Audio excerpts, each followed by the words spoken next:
Hey guys, welcome to our new channel. I'm so happy to introduce you to Law of Creation. I'm David. This is Nebula the Physics Cat. She's going to be coming along on our journey because she knows all about entropy and how to create order from disorder and even how to get disorder from order when she knocks things over. So I'm very excited to introduce you guys today to the new studio. And our main topic today is going to be about entropy and how it's actually our friend. Most of us think of entropy, we think of maybe death and decay. It's actually a pretty mysterious topic. Not that many people are very comfortable with the idea of entropy, but it's a key component to the law of creation and how and why we're here and where is this all leading to. And so I'm very excited to bring you on this journey. And maybe Nebula will be joining us as well. So here we have our entropic model of the universe. And as we go from the original Big Bang, galaxies get formed, billions and billions of them, and they're also going towards ultimate heat, death, and entropy. And within each galaxy, we have billions and billions of stars. And within those solar systems, we've got planets, and on those planets, we have sometimes what we might call life, the ultimate order, the ultimate mystery of how does the universe create us, which eventually learns to learn about itself, which is a mystery that has eluded us for the longest time. And I think it's not so much because we don't have real answers today, it's because we might not be ready for the answers. And on that note, let's make our way up to the mezzanine. So the topic of this particular video is going to be entropy. And I'm learning that not a lot of us have learned about what entropy is. It's kind of a mystery, a mysterious force. And so we're going to play some thought exercises.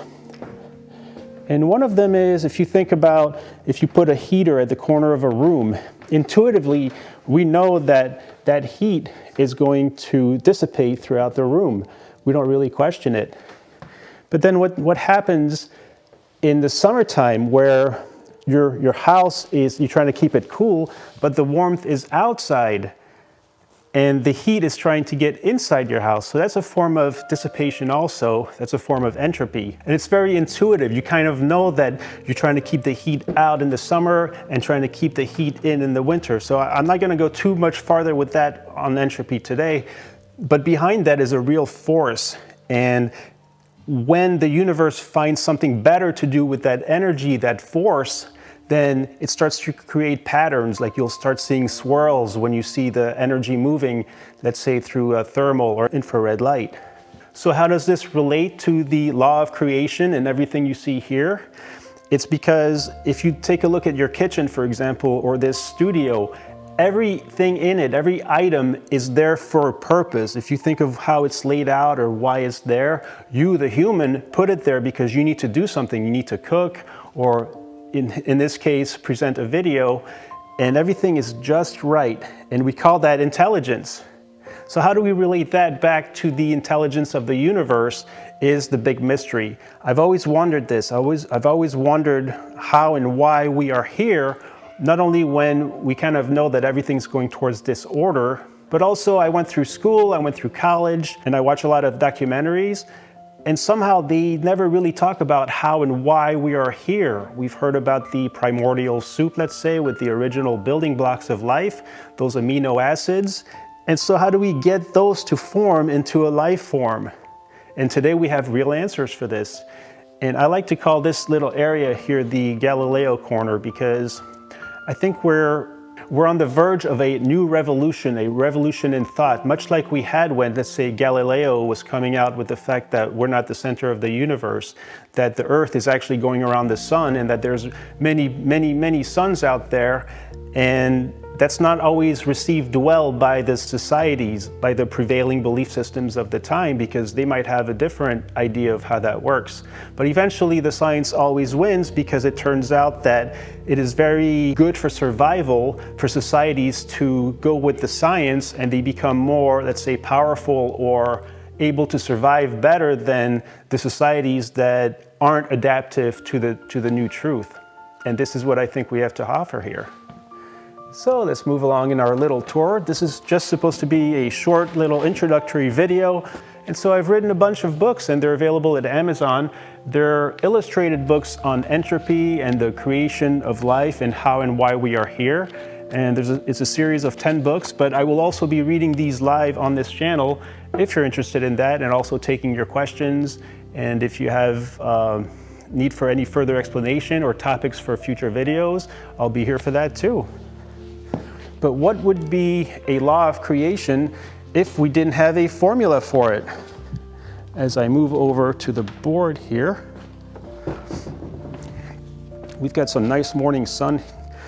So on our journey to learn about how entropy is involved in the creation of everything, including us, we're going to come up with some ways of showing you how that works exactly. And the main concept we're going to learn about is called ODC, Optimally Dissipative Configuration. And don't be too frightened by those long words. They're actually the simplest way possible I could find to describe what happens both within us, within everything you see around you, but also with those initial building blocks of life, slowly by surely becoming the life itself. And that doesn't just happen overnight, obviously. We're about 4 billion years old by our latest scientific discoveries, which means that's how long it took us to evolve into what we are today. But at first, you had all these elements and molecules and atoms in the cradle of life, where as the Earth is learning to create itself, there's so many opportunities for those molecules to configure themselves into something that is more dissipative. And that's the whole grand formula and secret code for everything. And it's a lot to take in, but I have a feeling a lot of us kind of know that that's how it is. We want to feel this connection to the rest of the universe, but sometimes it's difficult because we've got all these belief systems perhaps that get in our way of learning the truth.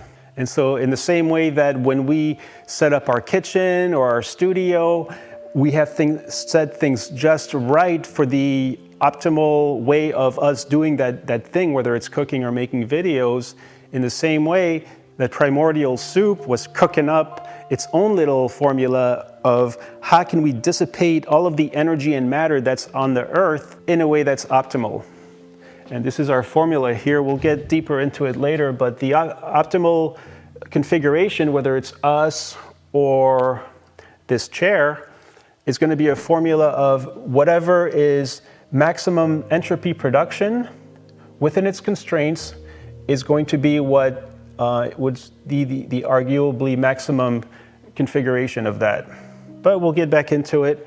And now let's go discover our entropic model of the universe. What is this? Well, this is what I call the Atomizer.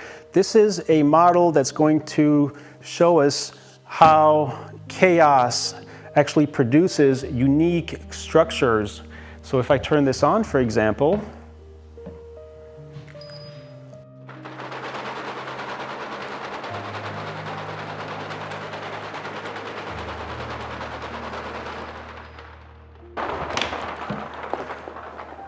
so we started out having all of these different atoms and molecules.